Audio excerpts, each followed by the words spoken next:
अच्छा जी, पिछले दिनों हमने पढ़ा था कि जब हम स्क्रीन को रोटेट करते हैं तो जो हमारी एक्टिविटी होती है वो रिफ्रेश हो जाती है। ठीक है। और हमने दो फंक्शन चलाए थे, ऑन सेव इंस्टेंस स्टेट और ऑन रीस्टोर स्टेट वाले। उससे क्या होता था कि जो हमने मेन्यूज को से जो सॉरी मेन्यू कह रहा हूँ, जो हमारी वैल्यूज थी वो हम अपने पास सेव कर लेते हैं। और फिर जैसे ही रोटेशन कंप्लीट होती है तो उस उन वैल्यूज को निकाल के हम स्क्रीन के ऊपर दिखा देते हैं। ठीक है जी। सो आज कुछ ये करने जा रहे हैं कि मैं ये चाह रहा हूँ या आपको ऐप डेवलपमेंट के दौरान कुछ ऐसा काम भी मिल सकता है या कोई ऐसी चीज भी मिल सकती है कि आप ये चाहते हैं कि अगर ऐप क्लोज हो भी जाए तो ये जो डेटा है ये डेटा फिर भी सेव होना चाहिए। जरा पुराना कॉन्टेक्स्ट बताने का मकसद ये है कि पहले हम ये कर रहे थे कि जब स्क्रीन रोटेट हो तो डेटा सेव होना चाहिए।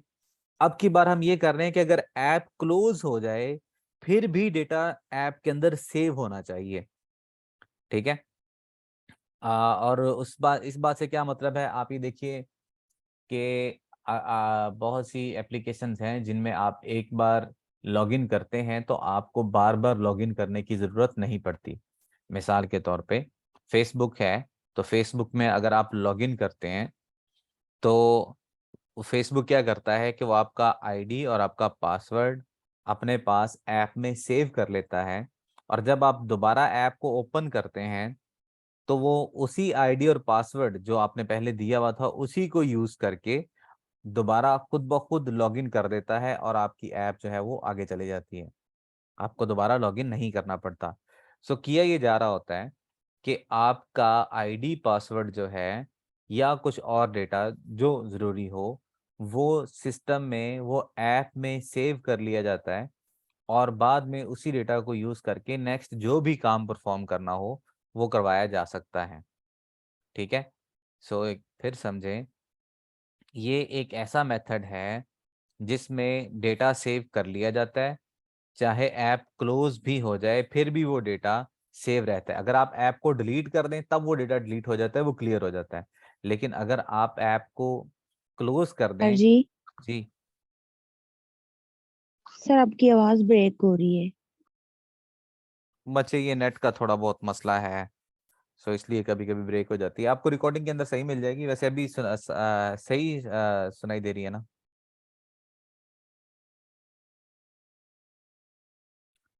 हेलो। हाँ जी सर सर, अब आवाज ठीक है। सही आ रही है, वो ना आप ही की तरफ नेट का इशू है जिसकी वजह से। अक्सर हो जाता है, हो सकता है मेरी तरफ हो सकता है उनकी तरफ कोई इंटरनेट का इशू हो। अच्छा खैर। सो शेयर्ड प्रेफरेंसेस आज हम डिस्कस करेंगे। शेयर्ड प्रेफरेंसेस एक मेथड है जिससे हम ऑफलाइन डेटा ऐप के अंदर थोड़ा सा डेटा सेव कर सकते हैं। थोड़ा सा डेटा से मतलब ये है कि आप इसके अंदर समझ लें कि ज़्यादातर जो इसे इस्तेमाल किया जाता है वो किस लिए होगा कि नेम, आईडी, पासवर्ड या कोई एक आध यूज़र ऑब्जेक्ट वगैरह सेव करने के लिए हम इसे यूज़ कर सकते हैं। लेकिन डेटाबेस जो है वो बहुत सा डेटा चूंकि होता है तो बहुत सा डेटा सेव करने के लिए शेयर्ड प्रेफरेंसेस यूज नहीं होंगे, बल्कि थोड़ा सा डेटा, कुछ बाइट्स का डेटा जो है वो सेव करने के लिए आप शेयर्ड प्रेफरेंसेस को यूज करेंगे। ठीक है जी। सो शेयर्ड प्रेफरेंसेस क्या है, अगर हम यहाँ पर आए, सो यहाँ पे हम लिखते हैं जी शेयर्ड प्रेफरेंसेस इन एंड्रॉयड। सो यहाँ पर आपको जो इसकी developer.android.com है, इस वेबसाइट पर आपको शेड प्रेफरेंसेस का ये सारा डेटा मिल जाएगा। सो यहाँ से आप इसे डिटेल में पढ़िएगा, आपको काफ़ी चीज़ें और सीखने समझने को भी मिलेंगी। सो शेड प्रेफरेंसेस बेसिकली क्या है, ये एक तरीका है या एक मेथड है थोड़ा सा डेटा ऐप में सेव करने के लिए। जैसे ही आप ऐप को क्लोज करेंगे तो ये डेटा ऐप के अंदर फिर भी सेव रहेगा, लेकिन जब आप ऐप को डिलीट कर देंगे तो ये डेटा साथ ही डिलीट हो जाएगा। ठीक है। सो इसकी हम एक छोटी सी एग्जांपल लेते हैं और फिर उस एग्जांपल के बाद जो है क्या उसे कहते हैं, कुछ इसके बारे में मज़ीद डिस्कशन होगी। सो एक्टिविटी डॉट मेन में मैं आया जी, यहाँ पर मैंने किया स्प्लिट और यहाँ से हस्बे आदत करेंगे लीनियर लेआउट और उसकी ओरिएंटेशन होगी वर्टिकल। सो जी यहाँ पर है टेक्स्ट व्यू और इसका साइज है 40 SP ताकि ये बड़ा सा नज़र आए। और उसके बाद है जी एक एडिट टेक्स्ट और उसकी width match parent, height wrap content और इसकी आईडी है टेक्स्ट, जो भी आप इसकी आईडी देना चाहें, एडिट टेक्स्ट या ईडी टेक्स्ट, ठीक है जी। और ठीक है, बस ये काफ़ी है। और हिंट में मैं लिख देता हूँ कि जी राइट एनीथिंग। सो और इसके बाद एक लगाया बटन और उसकी width match parent wrap content और उसका टेक्स्ट दिया सेव और टेक्स्ट साइज दिया 40 SP ताकि बड़ा सा नज़र आ जाए सभी को। और इसे आईडी दे दी सेव BTN, ठीक है जी। और ये जो हमारा पहले से लिखा हुआ टेक्स्ट व्यू है, इसे ID they the old text, ठीक है जी। सो अभी तक जो बात हुई है बस सिंपल सी है, टेक्स्ट व्यू लगाया है और एक एडिट टेक्स्ट है और एक बटन है, कोई इसमें बड़ी बात नहीं है। इसके बाद मेन एक्टिविटी में गए, यहाँ जाके एक एडिट टेक्स्ट का वेरिएबल और एक बटन क्लास का वेरिएबल और एक हमारा टेक्स्ट व्यू का वेरिएबल, ये वेरिएबल्स बने। और उसके बाद text view equal text view find view bye ID r.id.old text, ये हमारा ओल्ड टेक्स्ट है। अच्छा जी, ये इसका टाइम आउट होने वाला है, चलो खैर। और उसके बाद जनाब ed इक्वल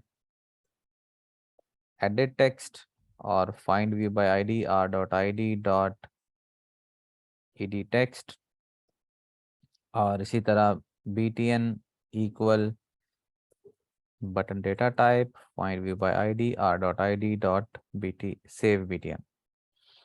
अच्छा जी, सो मैं करना ये चाह रहा हूँ कि इसके अंदर हम कुछ लिखेंगे और इस सेव के बटन के ऊपर हम शेयर्ड प्रेफरेंसेस के अंदर डेटा को सेव करेंगे और बाद में उस सेव्ड डेटा को इस हेलो वर्ल्ड की जगह पर रिप्लेस करेंगे।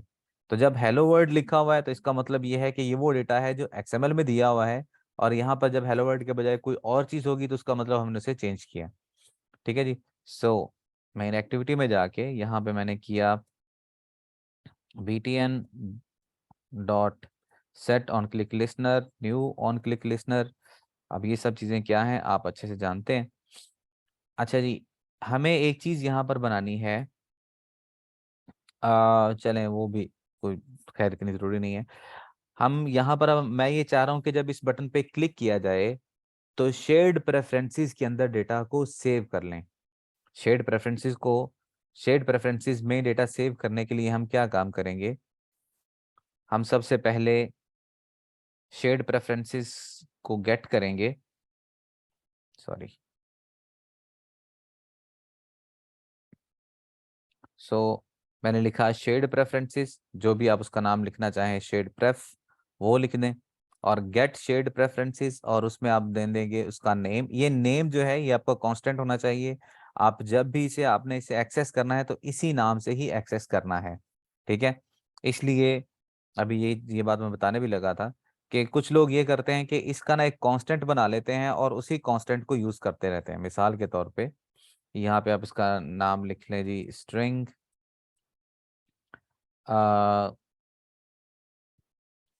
Shared प्रेफ name equal.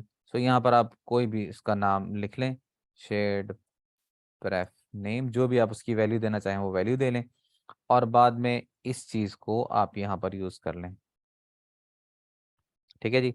सो यही नाम आपने, जब आपने इसे एक्सेस करना है पूरी ऐप में, तो आपने हमेशा इसी नाम से, इसी वैल्यू से ही इसे एक्सेस करना है। ठीक है जी।